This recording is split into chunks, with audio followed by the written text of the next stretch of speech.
ஆனால் நம்ம மட்டும் எத்தனை சோதனை வந்தாலும் அல்லையா சொல்லுங்களேன், ஒரே ஒருத்தர் ஆட்சாலும் பூச்சாலும் அவர் தான், அவர் காலை எடுத்தான் அவர் விட்டு வெளில வரவே மாட்டேன். ஏன்னா எனக்காய் தரித்திரனாய் மாறி இருக்கிறார். ஆமாம் சொல்லுங்களேன்.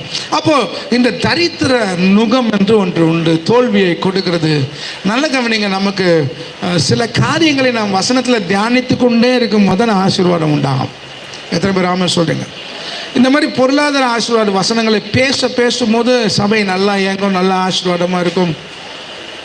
ஏன்னா வசனத்துக்கு வல்லமை உண்டு, அது சொன்னதை செய்துவிடும். எத்தனை பேர் ஆமான்னு சொல்கிறீங்க? ஸோ இன்றைக்கி நமக்கு ஒரு காரியத்தை நம்ம சுருக்கமாக பார்க்க போகிற டைமில் நமக்கு, ஸோ அதனால் நான் சுருக்கமாக பார்க்க போகிறேன். அப்போ தரித்திரத்தை கர்த்தர் சிலுவையில் சுமந்திருக்கிறார், அதை நான் சுமக்க கூடாது. எத்தனை பேர் சுவாசிக்கிறீங்க?